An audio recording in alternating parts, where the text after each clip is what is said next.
कीर्तनं विष्णु स्मरणं पादसेवनम् अर्चनं वन्दनं दास्यं सख्यमात्मनिवेदनम् इति पुंसार्पिता विष्णौ भक्तिश्चेन्नवलक्षणा क्रियते भगवत्तथा तन्मन्येधीतमुत्तमम्। होली पावनावतार श्री श्री गौरांग महाप्रभुर परम अंतरंग पार्षद गौड़ीय वैष्णवाचार्य वर्य श्रीमती जीव गोस्वामी पाद तार श्री भागवत सन्दर्भेर अंतर्गत भक्ति सन्दर्भे अभिधेय तत्व वर्णन प्रसंगे साक्षात भागवत प्रणीहित जे अभिधेय तत्व नवधा भक्ति श्री प्रह्लादेर उक्तिते सेई नवधा भक्ति व्याख्या करছেন। আমরা এ যাবৎ এই নববিধা ভক্তিতে শ্রবণম এবং কীর্তনম এই দুইটি অঙ্গ শ্রীল গোস্বামী পাদের ব্যাখ্যার আনুগত্যে যথামতি আলোচনা করার চেষ্টা করেছি। আমরা এই নাম সংকীর্তন বিষয়ে যে একান্ত অনর্থ বা বাধক অন্তরায় দশবিধ নামাপরাধ সে সম্বন্ধে আলোচনা করে গতকাল আমরা বুঝতে পেরেছি যে সাধকগণকে এই সকল নামাপরাধ বর্জন করেই আর হরিনাম ভজন করতে হবে।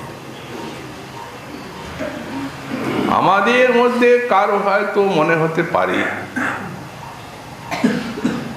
যে এত যে সব অপরাধ খুঁটি নাটি এই নামাপরাধ সেবাপরাধ, তাহলে আমাদের মতো সামান্য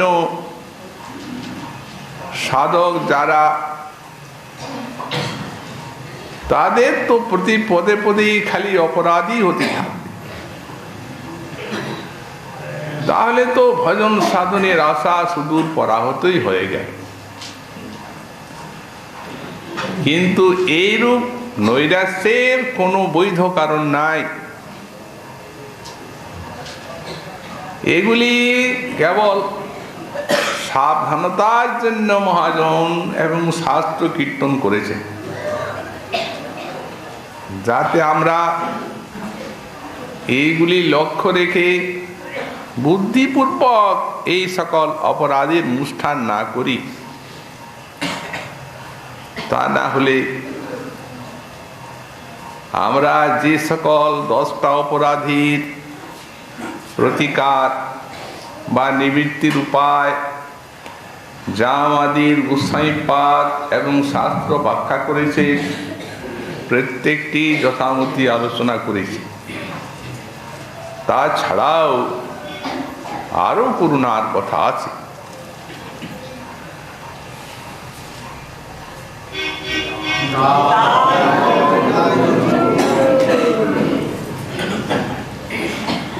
সাধক চিন্তা করে দেখবেন, ভক্ত সাধক, যে আমরা এই ভক্তিপথে জ্ঞানী যোগীর মতো অসহায় না।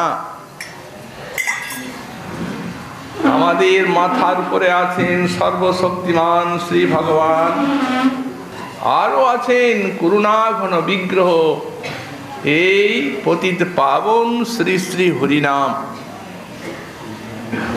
যার করুণার অন্ত নেই। আরো আছেন সাধু, গুরু, বৈষ্ণব। অতএব আমরা কি ভজন সাধন পথে সহায় সম্বলহীন? যারা সর্বশক্তিমান বিভু বস্তু, তাদের চরণে শরণ নিয়েই আর আমাদের ভজন আরম্ভ হয়েছে। এটি মনে রাখা তো দরকার। দীক্ষাকালে করে ভক্ত আত্মসমর্পণ, কৃষ্ণ তারে তৎকালে করেন আত্মসমর্পণ। তো সুতরাং এই সমস্ত করুণার বাণী শুনিয়েছেন মহাজন শাস্ত্র।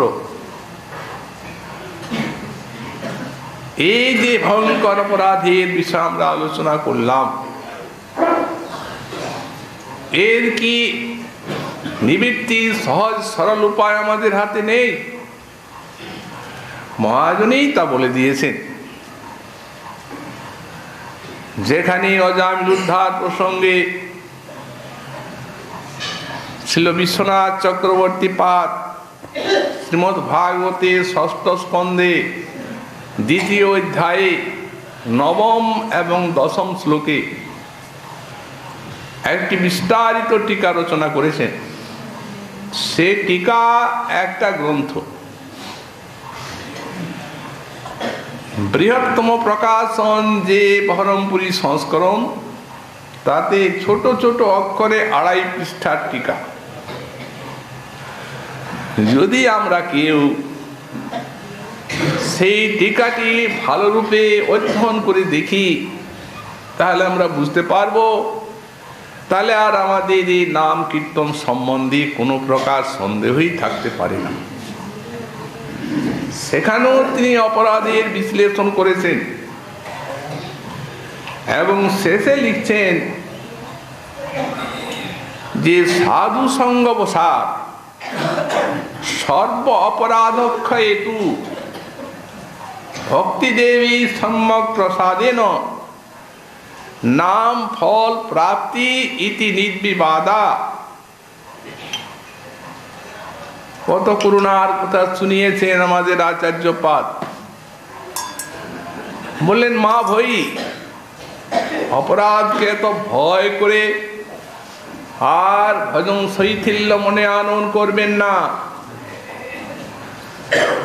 যদি আমরা সাধু সঙ্গে ভজন করি, তো সাধু সঙ্গের এত শক্তি আছে যে আমাদের যে সকল প্রাচীন অর্বাচীন সঞ্চিত অপরাধ, যা আমাদের ভজন পথে বিপুল অন্তরায়, সর্ব অপরাধ ক্ষয়ে সব অপরাধ নাশ হয়ে যাবে।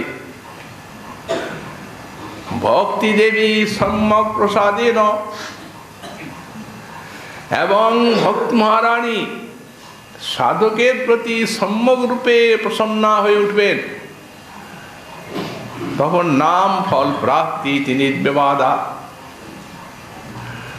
তখন যে আমরা হরিনাম সংকীর্তনের ফল প্রেম, এই প্রেম অনায়াসে লাভ করতে পারবো, এই সিদ্ধান্তে কোনো সাধু এবং শাস্ত্র মহাজনের কোনো বিবাদ নেই। এটি নির্বিবাদা, নির্ভীক সিদ্ধান্ত। আরো আছে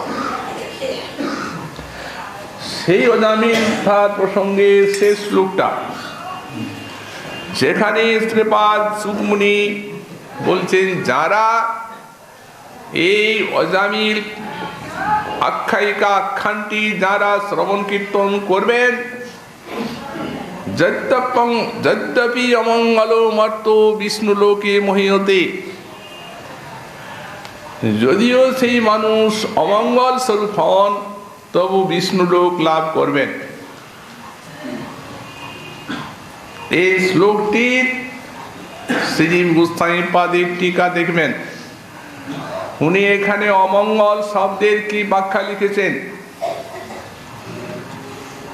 অমঙ্গল নামাপরাধী অপি। তাহলে করুণার বাণী কি আমাদের নাই? নামাপরাধী হলেও এই অজামিল উদ্ধারে হরিনামের এত অপার করুণা নিহিত আছে, এটি শ্রবণ কীর্তন করলে অপরাধীও বিষ্ণু লোকে যাবেন, তাহলে ভক্তি লাভ করবেন। সুতরাং এই তো সাবধান থাকবো, লক্ষ্য রাখবো এবং এই সব সহজ সরলগুলি উপায় অবলম্বন করলে আমাদের প্রাচীন অপরাধ অবশ্যই নষ্ট হয়ে যায়। তারপরে গোস্বামী পাদ ব্যাখ্যা করছেন স্মরণাঙ্গ। এই যে স্মরণাঙ্গ, এটি হচ্ছে ভক্তি সাধনার প্রাণ। কেন বললেন? দেখুন, আমাদের এই যে দুরবস্থা, এই যে আমাদের সংসার বন্ধন অনাদিকালের থেকে এই 84 লক্ষ জনিতে কত জন্ম মৃত্যু জরা ব্যাধি রোগ শোকাদি ক্লেশ ভোগ করতে করতে আমরা এই সংসার ব্যাধি ভোগ করে বেড়াচ্ছি। এর মূল কি? এর মূলে আছে ভগবত বিস্মৃতি। কৃষ্ণ নিত্য দাস জীব তাহা ভুলি গেল, সেই দোষে মায়া পিশাচি তার গলায় বাঁধিল। দোষটা তো একটাই, কৃষ্ণ বিস্মৃতি। সেই শরণাতীত অনাদিকাল থেকে হতভাগ্য জীব আমরা গোবিন্দ চরণ ভুলে গেছি, নিত্য প্রভুর চরণ। ফলত নিজের স্বরূপ ভুলে গেছি এবং এই মায়ার দণ্ডিত এই প্রদত্ত দেহ, এই নশ্বর, এই অস্থি রক্ত মাংস মল মূত্রাদির গঠিত দেহকে আমি মনে করে এই দেহদৈহিকারিতে আসক্তি পোষণ করে আর ভগবানের অমৃতের সন্তান হয়েও আমরা এই সংসার দুঃখ ভোগ করে বেড়াচ্ছি। কবু স্বর্গে উঠায়, কবু নরকে ডুবায়, দণ্ডজনে রাজা যেন নদীতে চুবায়। একটাই কারণ, কৃষ্ণ বিস্মৃতি। তো এই কৃষ্ণ বিস্মৃতিকে দূর করব আমরা কিসের দ্বারা? স্মৃতির দ্বারা এই বিস্মৃতিকে দূর করা হবে। এই জন্য বিষ্ণু স্মৃতির প্রবল বিধান দিয়েছেন শাস্ত্র। স্মর্তব্য সততং বিষ্ণু বিস্মর্তব্য ন জাত উচিত, সর্বে বিধি নিষেধাস্যু রে তয় রেব কিঙ্করঃ। সর্বদা বিষ্ণুকে স্মরণ করবেন, ওকে কোনো সময় ভুলে যাবেন না। শাস্ত্রের আনুগত্যে যারা ভজন সাধন পথে আছেন, তাদেরকে শাস্ত্র অনেক বিধিনিষেধের কথা শুনিয়েছেন। এই আপনার বিধি শ্রেয় লাভের, এই শ্রেয়হানির নিষেধ মেনে চলতে হয়, অনেক আছে। কিন্তু এখানে শাস্ত্র বলছেন সব বিধির একটা রাজা আছে আর সব নিষেধের একটা রাজা আছে। সব বিধির রাজা হচ্ছে বিষ্ণু শরণ। যার বিষ্ণু শরণ আছে তার অন্যান্য সব বিধি এসেই গেছে। এতরেব কিঙ্করা, প্রভু যেদিকে যাবে দাসও সেই দিকেই যাবে, তারা তো অনুগত। আর যদি বিষ্ণুকে ভুলে যাওয়া যায় তাহলে যত নিষেধ আছে সব নিষেধ এসেই যাবে, আপনি যতই সাবধান থাকেন। কারণ ওরা তো অনুগত, যাবে কোথায়? বিষ্ণু বিস্মৃতির সঙ্গে সঙ্গে ঘুরছে নিষেধগুলো। তাহলে মূল বিধি হচ্ছে বিষ্ণু স্মরণ এবং মূল নিষেধ হচ্ছে বিষ্ণুকে ভুলে যাওয়া। যেহেতু এই জন্যেই মহাজন বলেছেন স্মরণাঙ্গ ভক্তিটি হচ্ছে আমাদের ভক্তির প্রাণ। এই যে স্মরণাঙ্গ ভজন, শাস্ত্রে এর বহু সামর্থ্য, শক্তি, মহিমা দেখানো হয়েছে। আমাদের শ্রীমজ্জীব গোস্বামীপাদ তিনি দৃষ্টান্ত দিয়েছেন ভাগবতের থেকে, স্মরতা পাদ কমলম আত্মানপি যচ্ছতি। যারা ভগবানের পাদ কমল স্মরণ করেন, এখানে পাদ কমল শব্দটি ভক্তেও নির্দিষ্ট, অর্থাৎ ভগবানের রূপ, গুণ, লীলা যে কিছু যারা কোন একটি স্মরণ করেন, বললেন ভগবান তাদের প্রতি এত সন্তুষ্ট হন যে স্মরত পাদ কমলম আত্মানমপি যচ্ছতি। ভগবান নিজে স্মরণকারীর কাছে আসেন, এসে আর তার চরণ কমল এবং আত্মা তাকে স্বয়ং দান করে থাকে। এত মহিমা এই বিষ্ণু স্থিতির আছে স্মরণাঙ্গ ভক্তি। তাই ভাগবত বললেন, অবিস্মৃতি কৃষ্ণ পদারবিন্দয়ো ক্ষীণত্বভদ্রাণি চ সংতনতি সত্যস্য শুদ্ধিং পরমাত্ম ভক্তিং জ্ঞানঞ্চ বিজ্ঞান বিরাগযুক্তম। অবিস্মৃতি কৃষ্ণ পদারবিন্দয়ো, কৃষ্ণকে সব সময় মনে রাখবেন, কোনো সময়ের জন্য ওকে ভুলে যাবেন না। তাতে কি ফল লাভ হবে?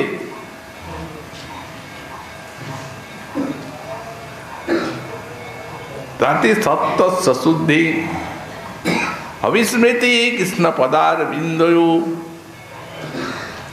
ক্ষীণতি অভদ্রাণি। আপনার যত অমঙ্গল সব ক্ষয় হয়ে যাবে। সংতনতি, পরম মঙ্গল যে গোবিন্দপাদ পদ্মী ভক্তি, সেটি এই কৃষ্ণ স্মৃতিই বিস্তার করবে। সত্যস্য শুদ্ধি পরমাত্ম ভক্তি জ্ঞানঞ্চ বিজ্ঞান বিরাগযুক্তম। সত্য শুদ্ধি হবে, হৃদয়ে বিশুদ্ধ সত্যের আবির্ভাব ঘটবে। পরমাত্ম ভক্তি, ভগবানের চরণে ভক্তি লাভ, জ্ঞান বিজ্ঞান বৈরাগ্য অনুভব যুক্ত। গোস্বামীপাদ ব্যাখ্যাতে লিখেছেন, এই যে পরমাত্ম ভক্তি, এইটাই ভাগবত স্মৃতির, এইটি মূল ফল, অন্যগুলি আনুষঙ্গিক। এই যে সত্যশুদ্ধি, এই যে সংতনুতি, অমঙ্গল বিনাশ, জ্ঞান বৈরাগ্য ইত্যাদি উদয় আপনা আপনি, এগুলি আনুষঙ্গিক ভাবে হবে। যেমন সূর্যের উদয় অন্ধকার নাশ হয়। মূল হচ্ছে পরমাত্ম ভক্তি। যে বিষ্ণুর পাদ পদ্মে ভক্তিবিহীন হয়ে আমাদের এই সংসার দুর্গতি লাভ হয়েছে, এই স্মরণাঙ্গ ভক্তির শক্তি। তো সুতরাং এখন আমাদেরকে উত্তম রূপে বুঝতে হবে যে স্মরণাঙ্গ ভক্তি কাকে বলে, কি রূপেই বা এই স্মরণাঙ্গ ভক্তিকে আয়ত্ত করা যায়। কারণ বিক্ষিপ্ত মন আমাদের অনাদিকাল থেকে এই বিষয়ের দিকে ধাবিত হয়ে হয়ে এই মনের অবস্থা এত দুর্গত হয়ে গেছে যে শ্রীহরির দিকে যেতে চায় না। বিষয় লোলুপ মন, বিষয় বিষ্ঠার গন্ধে সে আবিষ্ট, সেই দিব্য পরিমল লাভ করবার ইচ্ছা করবে কি করে? শুকর তো বিষ্ঠাই খাবে, তাকে যদি অমৃত দেওয়া যায় সে তার কি মর্ম জানে। তো তাই তো আমাদের বিষয়জীবীর চিত্ত মন স্বভাবতই বিষয়ের দিকে ছুটবে।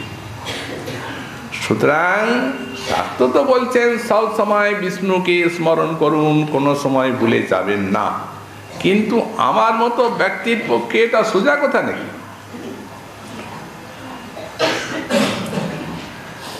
তার জন্যে শরণাঙ্গে সাধন কথা গোসাইপাদ উল্লেখ করেছে। প্রথমে বলছেন যে দেখবো আমরা স্মরণ কাকে বলি। তো তিনটি অঙ্গের তো ব্যাখ্যা করলেন, ক্রম, নাম, রূপ, গুণ, লীলা। তো স্মরণাঙ্গেরও তাই। তো বলেন অতএব এই যে ভগবানের নাম, রূপ, গুণ, লীলা এগুলির কোনো একটি যদি মনের সঙ্গে যদি সংযোগ হয়ে গেল তো স্মরণ হয়ে গেল।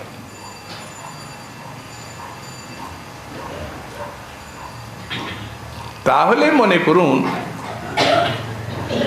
এই যে শ্রবণ, কীর্তন, স্মরণ এই তিনটির মধ্যে কখন কোনটিতে হবে তার কোনো ধরাবাঁধা নিয়ম নেই।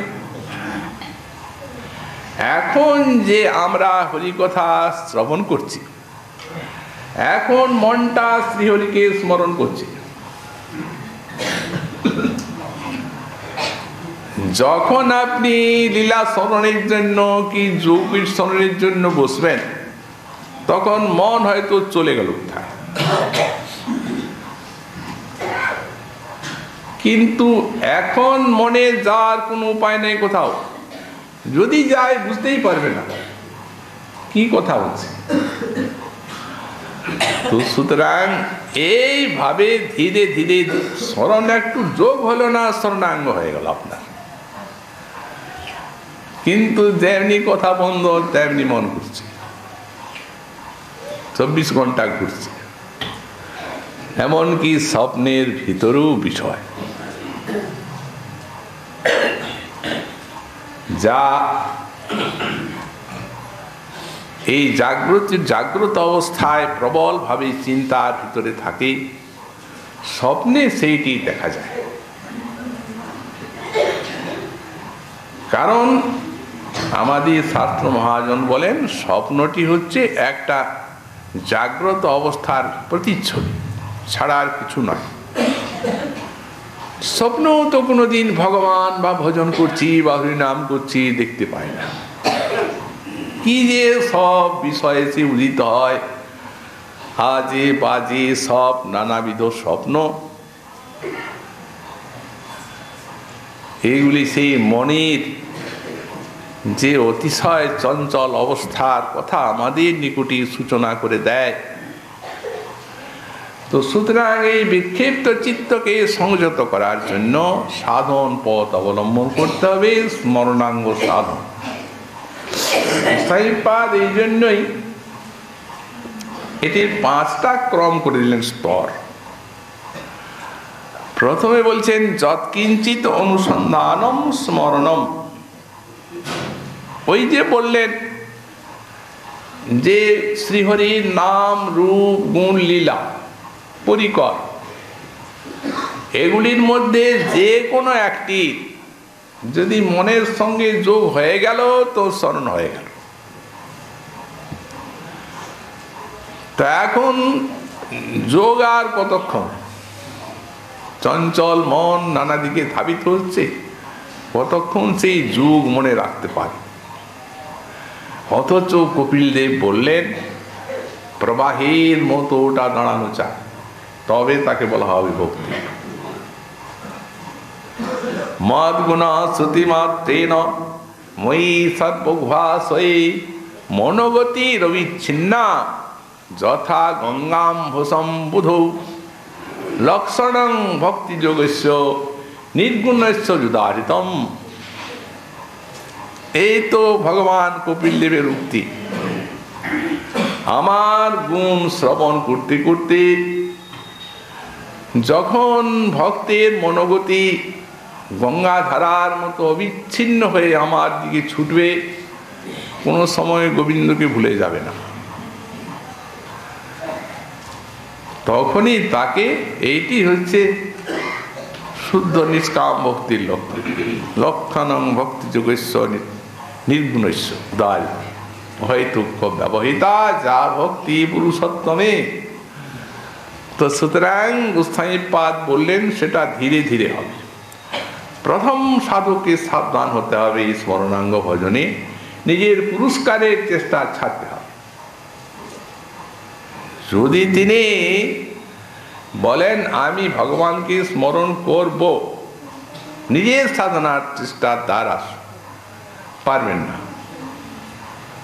প্রবল মায়া আছে সামনে, চূর্ণ বিচূর্ণ মন। প্রথমেই ভগবত পাদ পদ্মে শরণাগতি চাই, ভগবানের কৃপা থাকবে মূলে। তো যদি কেউ মনে করেন ভগবানের কৃপায় যদি আমার শরণাঙ্গটি সিদ্ধ হয়, তাহলে আমাকে আর চেষ্টা করতে হবে না, তাহলে ভজন প্রয়াসটা ব্যর্থ হয়ে যাচ্ছে। বললেন না না, তা নয়। যদি আমরা মনে করি যেটি আমি করব অভ্যাসটা, তো কিছু হবে না, পারবে। শরণাগতি উপরে থাকবে ভগবত কৃপা ছাড়া আমার সাধন প্রয়াস সফল কোনো মতে হবার নয়। গুরু বৈষ্ণব ভগবানের করুণা ব্যতি রেখে তাহলে ধীরে ধীরে অগ্রসর হতে পারবে। কারণ ভক্তি পথটাই হচ্ছে কৃপৈ গোবিন্দ, কৃপা ছাড়া অগ্রসর হওয়া যাবে না। ক্ষুদ্র জীব শক্তি, একটা অণু, তার আর ক্ষমতা কত? প্রবল মায়া, প্রবল তার শক্তি বড় বড় বিদ্বানের বুদ্ধিকে আচ্ছন্ন করে দেয়, পেরে ওঠেন না তারাও। যোগী মুনিকে বিভ্রষ্ট বুদ্ধি করে দেয় এই মায়ার শক্তি, সাধারণ নাকি? তো নিজে আমি এই চেষ্টার দ্বারা আয়ত্ত করবো এই ভজনাঙ্গ, এই কখনো হয় না, পারবেন না।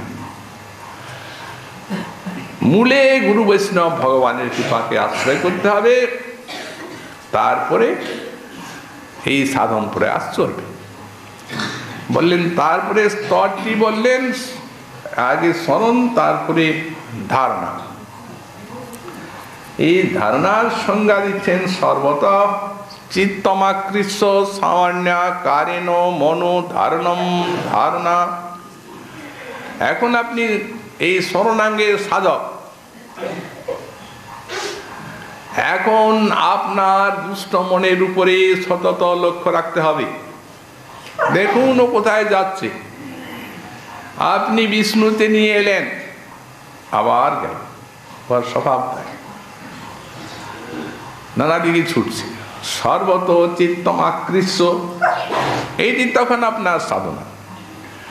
চিত্তকে আকর্ষণ করে আনলেন, আবার বিষ্ণুতে নিয়োজিত করলেন, নাম রূপ গুণ লীলা যে কোনো একটিতে। ও তো আবার যাবে, ক্ষণে ক্ষণেই যাচ্ছে, এত চূর্ণ বিচূর্ণ। আবার বুদ্ধিপূর্বক কাউকে আনতে হবে। এই স্তরটির নাম হচ্ছে ধারণা। সর্বত চিত্তমাকৃষ্য সামান্যাকারেণ মনোধারণম। সামান্যভাবে অভ্যাস চলতে লাগে। ধীরে ধীরে ধীরে ধীরে গুরু বৈষ্ণব ভগবানের কৃপায় অভ্যাস একটু এগিয়ে গেল, তখন আরেকটি স্তর এলো, এর নাম হচ্ছে ধ্যান। তো ধ্যানের লক্ষণ কি করছেন? বিশেষত রূপাদি চিন্তনম ধ্যানম। এখন কিন্তু আপনার মন অনেকক্ষণ ভগবানের রূপ লীলা চিন্তা করার সুযোগ পাচ্ছে, এবং সেটি বিশেষত রূপাদি চিন্তন ধ্যান। তাহলে রূপ আদি বলতে আরো কিছু আছে? বললে হ্যাঁ, চারটা। ভগবানের রূপ চিন্তন, তার গুণ চিন্তন, তার লীলা চিন্তন, আর তার সেবা চিন্তন। রূপাদি চিন্তনম ধ্যানম অভ্যাস চলছে আপনার। যোগী বিশেষত রূপাদি চিন্তনম। তাহলে বিশেষত রূপাদি চিন্তনম বলতে আমরা কি বুঝবো?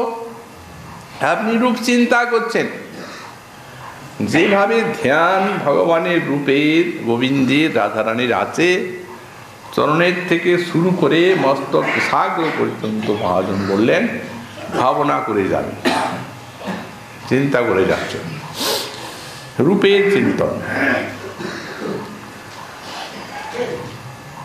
আপনার ভিতরে সেই সাধনার সঙ্গে প্রবল সহায় আসছে, এটি জানবেন। একটা দৃষ্টান্ত আমরা দিব। আপনি চরণ চিন্তা করছেন, চরণের চিহ্নগুলি গোবিন্দের ভাবছে। স্কন্দ পুরাণ বললেন এই যে গোবিন্দ ঊনবিংশতি চরণ চিহ্ন ধারণ করে রেখেছেন, এগুলি ধারণের কারণ হচ্ছে যে এই ভক্তকে কৃপা করার জন্য এগুলি ধারণ করে রেখেছেন। এক একটি চিহ্নের এক একটি শক্তি আছে। চক্র চিহ্ন ধারণ করেছেন ভগবান কি জন্য? বললেন শরণাগতি সর্বর্গ ছেদনায়। যারা চরণ চিন্তা করছেন তার এই যে সর্বর্গ ষড়দ্বীপ উদ্দাম ভয়ঙ্কর সংসার সিন্ধুতে কুম্ভীর হাঙ্গরের মতো চর্পণ করছে, যারা এগুলিকে ছেদন করে দিচ্ছে। কমল চিহ্ন একটা আছে, মন অলিলভনায়, সাধকের মন রূপ ভৃঙ্গকে ওই চরণে ওই ধ্যানের ধ্যেয় রূপটিতে রুদ্ধ করার জন্য ওই চিহ্নটা রেখেছে। তাহলে কেবল আপনার সাধন প্রয়াস নয়, তার সঙ্গে গোবিন্দের কৃপা প্রবলভাবে রয়েছে মিলিত। তারপরে আর একটি চিহ্ন আছে, সেটির নাম হচ্ছে আপনার ঊর্ধ্বরেখা, তাতে ঊর্ধ্বগতির সূচনা করছে। একটি চিহ্ন আছে বজ্র পাপাদ্রি ভেদনায়, ধ্যানকারীর পাপ রূপ অদ্রি পর্বতকে ভেদ করার জন্য ধারণ করে রেখেছেন। তেমনি আর একটি চিহ্ন আছে শঙ্খ, সেটি সাধকের যে বিদ্যা পরাবিদ্যা, সেই পরাবিদ্যা সিদ্ধির জন্য তিনি রেখেছেন। একটি চিহ্ন আছে জপ, সেটি সাধকের ভৌসিদ্ধির জন্য, অর্থাৎ শরণাগত ভগবত চরণ চিন্তনকারী যারা, তারা যা ভোগ করছেন ভগবত প্রসাদ আদি, এগুলি মাইক বস্তু নয়, এগুলি সিদ্ধি হচ্ছে ওই ভগবানের চরণের এই জপ চিহ্নের দ্বারা, ভক্তির পরিপুষ্টি সাধিত হচ্ছে। এইভাবে অন্যান্য চিহ্নগুলিরও এই রূপ আছে। তো সেই প্রকার অন্যান্য অঙ্গ ধ্যানের এই প্রকার প্রবল সহায়তা আছে সাধকের উপরে। এরূপ আস্তে আস্তে আস্তে আস্তে আস্তে আস্তে রূপ চিন্তন অভ্যাস করে।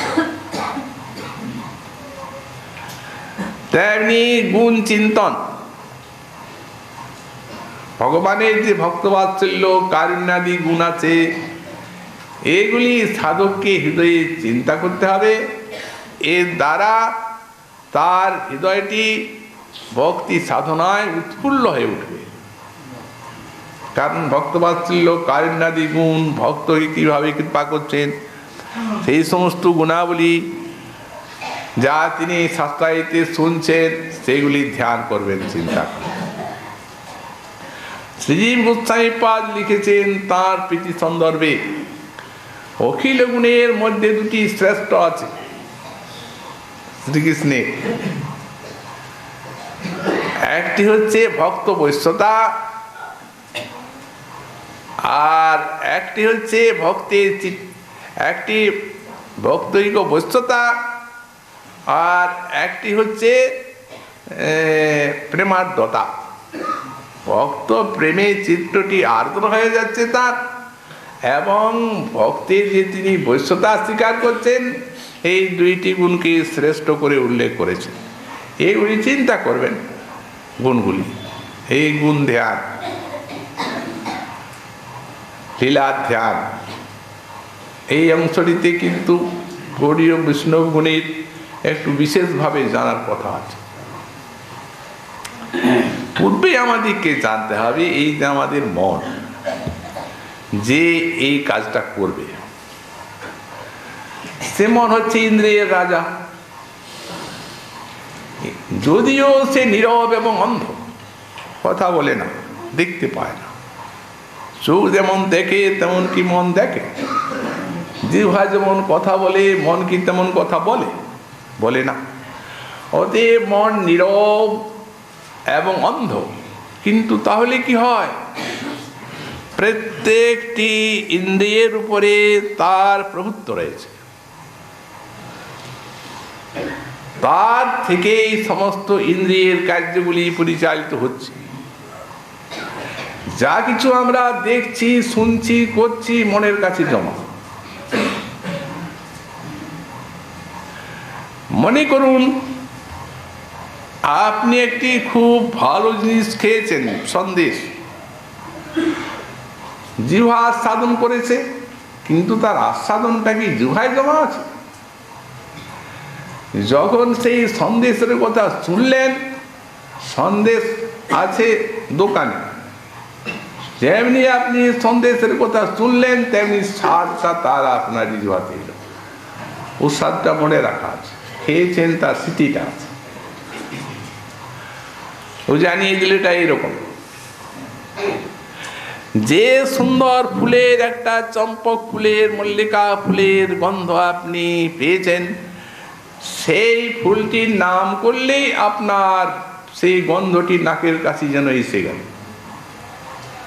কারণ ওটা মনের কাছে জমা। ওইটা শুকেছেন আগে। অন্যের কথা ছেড়ে দিন, যারাদের জ্ঞান বুদ্ধি আছে। একটা শিশু বালক জানে না কোনটার কি শক্তি, কোনটার কি গুণ। দেখবেন আগুনে যদি হাত দেয় একবারেই দেবে, হাত দেবে না, ছুবে না, কারণ ওই যে ওর হাত পুড়ে গেছে, সেই যে জ্বালাটা, ওই জ্বালাটাও আর মনে আছে। আগুন দেখলেই পালা। অবাক পটু শিশুর ওইটি আছে। তেমনি যে কথা শুনেছেন, যে গানটি শুনেছেন, সেই রাগ রাগিনী সেটি বললেই মনে বলে এটা। তেমনি যে দৃশ্য আমরা দেখেছি, সেই সকল দৃশ্যের কথা আমাদের মনের কাছে জমা আছে, সেটির কথা বললেই আমরা বুঝতে পারবো সে দেখতে এইরকম। তো সুতরাং এই হচ্ছে মনের শক্তি। এই মনকে নিয়ে আমাদেরই শোনা। তো সুতরাং এই জন্যই এই যে লীলা চিন্তনটি আমাদের গোস্বামীপাদ বললে রাগমার্গীয় ভক্তের এই স্মরণাঙ্গটা প্রধান। কেন বললেন? যেহেতু এটা মনের চিন্তনটা মনে, আর মনের ক্রিয়াটি হচ্ছে রাগ প্রধান, যেহেতু স্মরণাঙ্গটি প্রধান হয়ে গেল। তো এই জন্য ঠাকুর মশাই বললেন, মনে স্মরণ প্রাণ, মধুর মধুর ধাম, যুগল বিলাস স্মৃতি সার। মনের স্মরণ প্রাণ, ভগবত স্মৃতিরই হলো মনের প্রাণ। যেমন যদি দেহে প্রাণ থাকে তাহলে সেখানে কোনো শৃগাল কুকুর আদি যায় না, পড়ে আছে না, কিন্তু প্রাণ আছে, সেখানে যাবে না। নিষ্প্রাণ যদি হয়ে যায় প্রাণহীন, তখন শৃগাল কুকুর ইত্যাদি সব ছিঁড়ে টিড়ে খাবে। তো সেই প্রকার যত শত্রু আছে আমাদের, বিষ্ণু স্মৃতি যেখানে, সেখানে তারা যাবে না। এই জন্যে বিষ্ণু স্মরণটা মনের প্রাণ। আর বিষ্ণু স্মরণ না হলেই মন মৃত। সেই স্মৃতির মধ্যে আবার মধুর মধুর ধাম, যুগল বিলাস স্মৃতি সার। গৌড়ীয় বৈষ্ণবীজির সাধনা এই হচ্ছে যুগল বিলাস স্মৃতি। এই সাধনা আবার দু প্রকার ভাগ করা আছে, একটি হচ্ছে সারসিকী আর অপরটি হচ্ছে মন্ত্রময়ী। যার আপনাকে তো সারা দিন রাতেই ভাবতে হবে, ধীরে ধীরে অভ্যাস যোগের দ্বারা এই স্মরণাঙ্গটি গৌড়ীয় বৈষ্ণবকে অভ্যাস করতেই হবে। বিবিধ লীলার সিন্ধু সাঁইপাদ গুণ রাধা মাধবী দিয়েছেন, তার সীমা নেই অন্তরে। আমাদের সিদ্ধ বাবা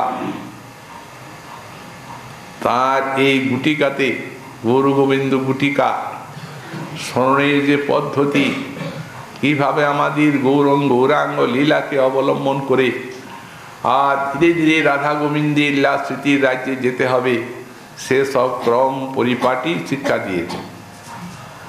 অতএব সাধকের তো সহায় সম্বল অনেক, এখন নিজেকে এগুলি অভ্যাস করে আর অভ্যস্ত হতে হবে, যাতে এই শরণাঙ্গ ভজনে তিনি ধীরে ধীরে অগ্রসর হতে পারে। কৌশল হচ্ছে এই, একেবারে যদি তিনি এই শরণাঙ্গ ভজনে বসে লীলা টিলা কণ্ঠস্থ করে আর বসে আর তারপর এই করতে থাকেন, তাহলে আর সেটি রাগ ভক্তি হোক না। কারণ এর মূলে আছে লোভ। দেখতে হবে আমাদের মন বুদ্ধি সেই লীলাগুলির একটুখানি আস্বাদন পাচ্ছে কিনা। আস্বাদন যাতে পায় সেইভাবে ধীরে ধীরে ধীরে ধীরে অগ্রসর হতে হবে। যদি কিছুই আস্বাদন না পায়, শ্রবণ কীর্তনে জোর দিতে হবে।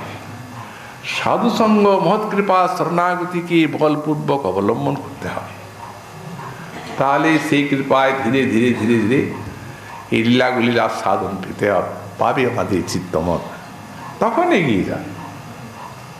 আর তারপর শ্রবণ কীর্তন আপনার চলছে, যখন শ্রবণ কীর্তন চলছে চিত্তটা তো মার্জিত হচ্ছে না, চেতু দর্পণ মার্জনম,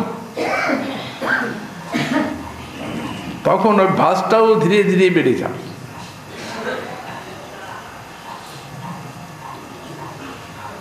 এই জন্যে ঠাকুর মশাই বললেন মধুর মধুর ধাম যুগল বিলাস স্মৃতিসার। সিদ্ধ হওয়া গুটিকা শিক্ষা দিচ্ছেন, যার যেখানে ত্রুটি জিজ্ঞাসা করে নেন যে, তো এক সাধক আসেন না, বাবা মনে করেন যে ওর ঠেকে না, এই জন্যেই আসে না, কোনো জিজ্ঞাসা হয় না, ঠেকলে আসবে। একদিন সন্ধ্যাকালে এসে তিনি খালি কাঁদছেন, তো সিদ্ধ বাবা মনে করেছেন যে কিছু এর ঠেকে গেছে, সেই জন্যে আজ এসেছে। বলছেন তোমার কি হলো? উনি বলছেন বাবা আজ আর স্মরণ করতে পারলাম না, আপনার আজ্ঞা আজ আর রাখতে পারলাম না। কেন, কি বাধা?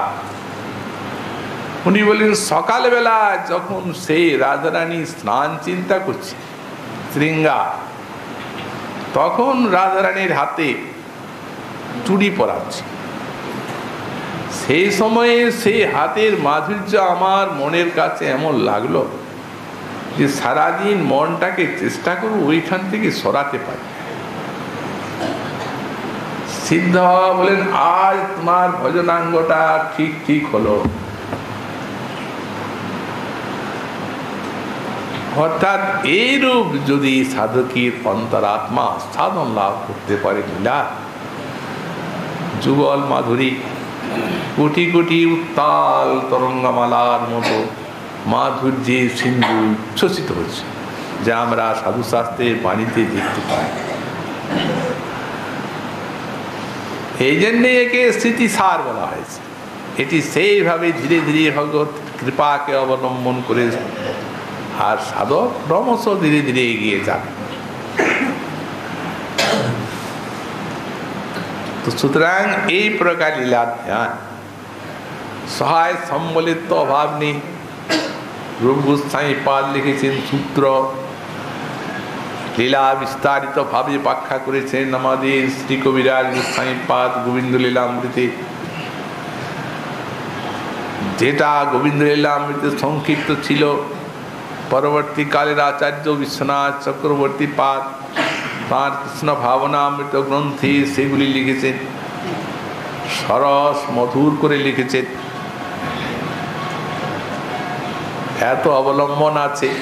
সিদ্ধা